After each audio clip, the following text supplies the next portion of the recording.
All right, guys, welcome to our video lesson on scientific. Another word for scientific is exponential notation. I'll use those interchangeably. You guys, before we get into numbers, I know a lot of people don't like numbers, and unfortunately, you guys, we have to use numbers. Chemistry is the study of matter. We measure matter. We have to display the amount and quantity of matter via numbers.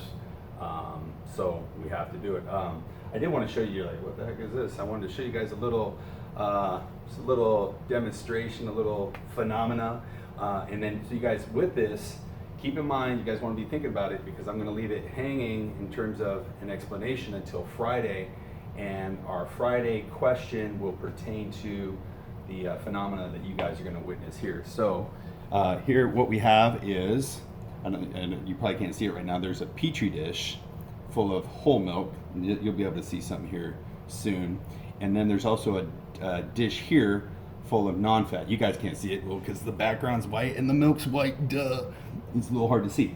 Okay, and then what else I have is I have food coloring. So I'm gonna put food coloring in each one. You guys will see, I got a green food coloring. I'm gonna put a drop here in the whole milk.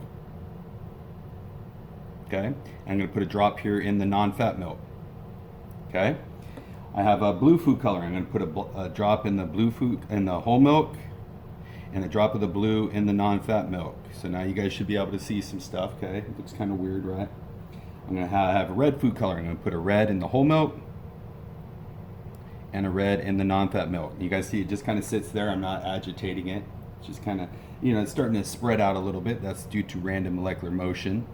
Molecules are moving around in that liquid. And here's a yellow food coloring and yellow food coloring. Okay, and the last thing I'm gonna do is I'm gonna get a drop of detergent. Detergent's a fancy word for soap, liquid soap. And I'm gonna just put a drop in the center and then you guys just make observations. So I'm gonna put a drop here of the liquid detergent in the whole milk. Okay, check it out, just drop it in there. Okay, and then I'm gonna take a drop and put it in the non-fat milk. Okay, so we'll just make observations. So now I'm not doing anything. Everything's just happening on its own. Maybe I'll turn off the light, see if it looks a little better here. I don't know. Turn these lights off.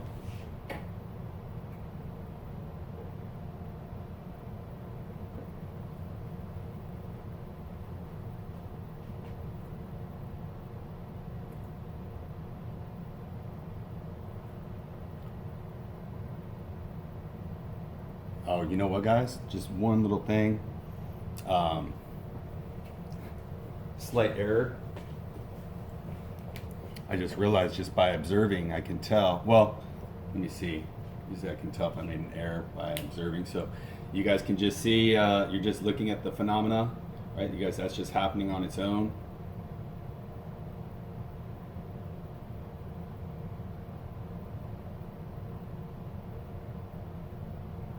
Okay, so I'm gonna leave this hanging. You know what? In actuality, I can tell there was an error. You guys, this actually, my bad, guys, my bad, is the whole milk. Okay, and then this is the non-fat, and I can tell just based on, because I know what I should be observing. So I got those mixed up. Okay, so you guys want to look at a difference there, and so I'm going to come back to you guys on Friday and I'm going to ask a question pertaining to, I'll even put up forth the question. You guys just think about it so it's not a surprise to you on Friday. What might account for the difference you see? Obviously, there's a clear difference. You see I did identical things to both. What might account for the difference in the activity we see here with the whole milk and the activity we see here with the non-fat milk? Okay? Woo! That's going to mess your eyes up. See if it readjusts.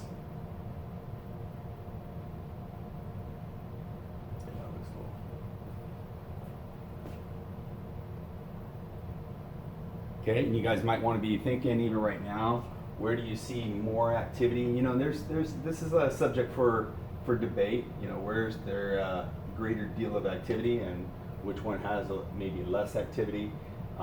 And be thinking about what might account for the difference between what we're observing here with the non-fat milk and here with the whole milk. So that we're going to come back to it on Friday. Okay.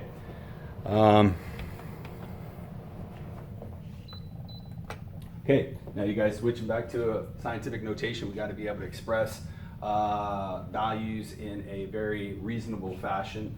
So for example, you guys look here, we got a number here, 0.0052. You guys would agree, that's kind of an ugly number, right? You can see, is that a really large number or a really small number? Yeah, it's a really small number. So it would probably be better to put that in terms of scientific, or otherwise known as exponential notation. Okay, so here's how you do it.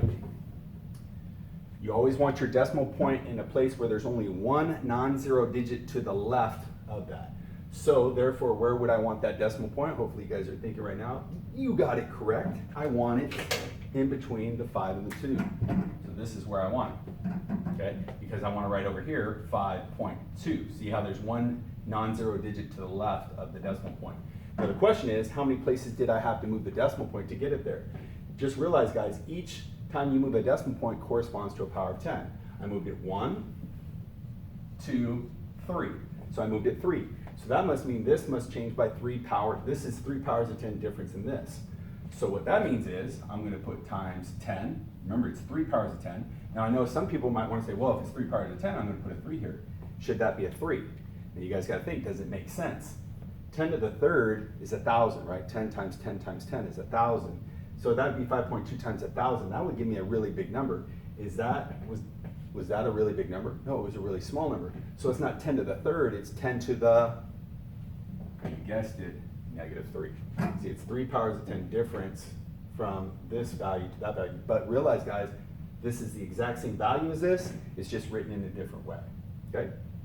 Exponential notation. Let's look at this one. You guys, let me ask you guys, is this written in exponential notation? You're like, see an exponent? You're like, yeah.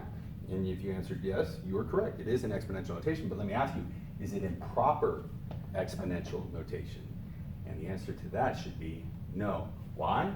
Because, once again, what's the rule? We want the decimal such that there's only one non-zero digit to the left.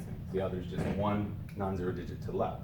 So, guys, somebody might ask, well, where the heck is the decimal point right now? You guys know, if you don't see it, where's the decimal point? Yes, it is. It's at the end of that value right there. Once again, where do I want the decimal point? You notice there's 3 digits to the left. I don't want the decimal there. I want it such that there's only 1. And if you determined it should be between the 1 and the 4, you were correct. I want it 1.49. See, I want the decimal here where there's only one non-zero digit to the left. Now I just have to ask myself, how many powers of 10 difference is it? How many places did I move the decimal point? I moved it 1, 2. That means this is going to change by 2 powers of 10. So look. So if it changes by 2 powers of 10, what do you guys think? If it starts at 2 and it changes by 2 powers of 10, that 2 could become a what? What's 2 greater? 4. Or perhaps it would be 2 less, which 2 from 2 is 0. So is this 10 to the 0 or 10 to the 4? Well, remember, because this is going to change by 2 powers of 10 because I moved the decimal 2 places. Well, what you do is, here's how it works. Just look at the number to know which way. You see, what happened to the number? I went from 149 to 1.49. What happened to the number? The number got smaller. So the only way that the equal sign will be true is if this number gets smaller, the exponent needs to get larger. So what's 2 larger than 2? It is 4. So if I put this out into standard notation, right? If I wanted to just put this with non-exponential notation, if it's times 10 to the 2, that means I moved the decimal 2 places to the right, and I would get 14,900. Well, if I did this correct, I should be able to get the same value because they're the same. They are the same value. Well, in this case, I moved the decimal how many places? 4 places. 1, 2, 3, 4. And if I move it 4 places, I add 3 zeros. Like 1, 2, 3, 4. Oh, I add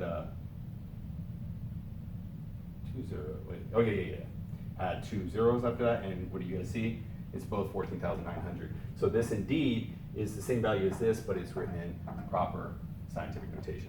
Okay, last thing I want to do, guys, is make sure you guys know how to use your calculators. Oh, before that, so look at this. Okay, so let's say I had you guys do this. And most of you guys would go, okay, well, dude, that looks kind of crazy. I'm going to have to use my calculator. I get you. I'd probably be thinking the same thing. Oh, guys, let me just turn this on so it's ready when we need it.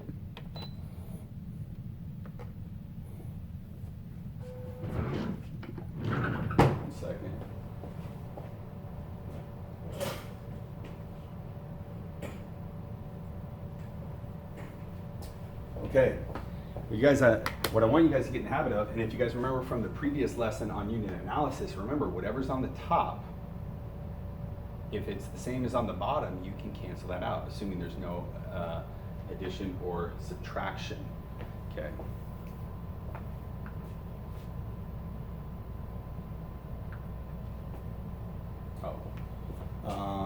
Here.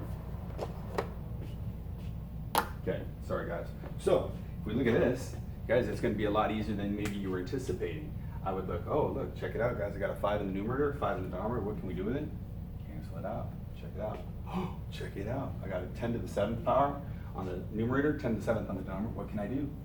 Cancel it out. And now check it out. It makes it look a lot easier. Then, if you guys remember from your math class, you know, whenever you are multiplying bases, what do you do to the exponents? You add them. So what's 3 plus a negative 3? You guessed it. You have a positive 3 and a negative 3. They cancel out. That's a 0. So this would be 10 to the 0. What's 10 to the 0, guys? Isn't that just 1? And so isn't 1 times 2 just 2? Your answer is 2. Notice I didn't need a calculator. I just want you guys to get used to kind of looking at a problem before, rather than just immediately jump into your calculator. Try to look at the values and make sense out of it. Okay, last thing I want to do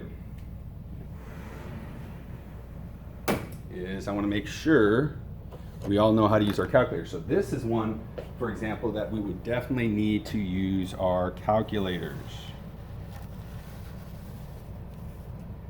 Okay.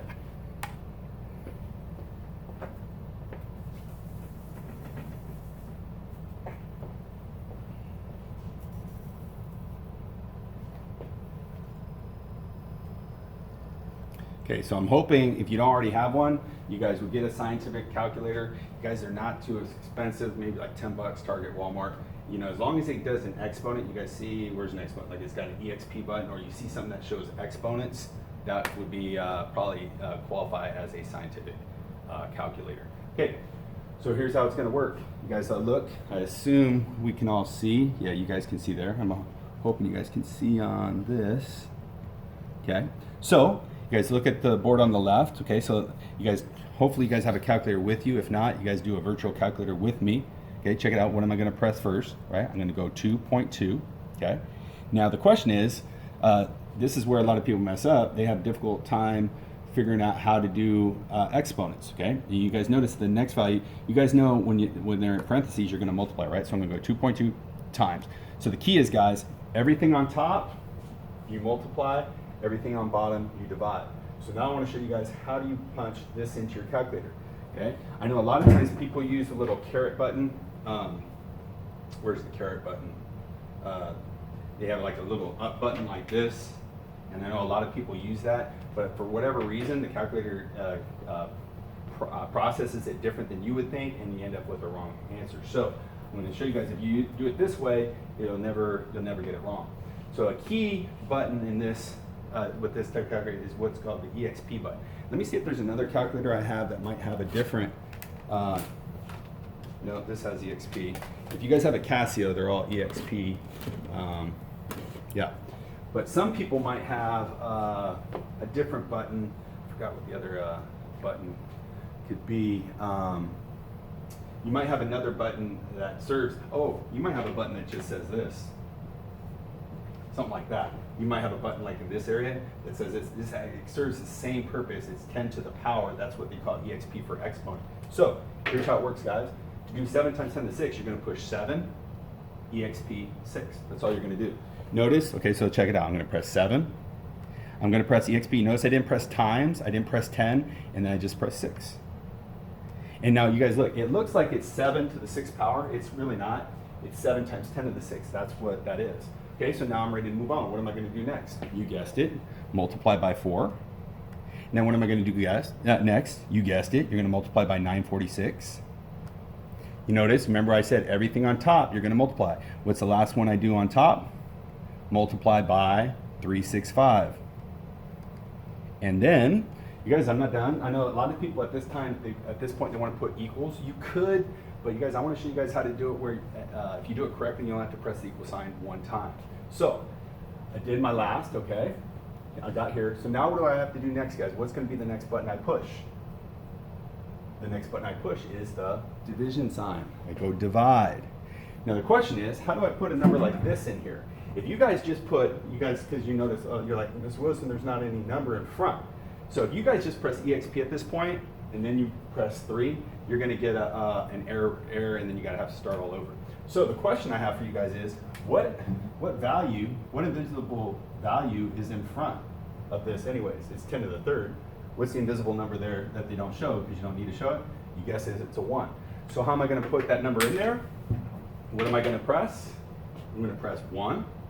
Then what am I going to press? EXP, which means times 10 to something. You guys see? And then I just press 3. So I go 1, EXP 3. That's what I press.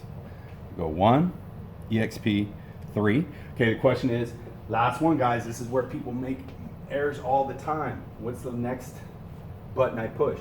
I'm hesitating because I want you guys to be thinking, what's the next button I push? I know a lot of you guys are like, oh, well, it's a parentheses, I push times. You guys remember what I said, though. Every number on the bottom, what do? You're dividing.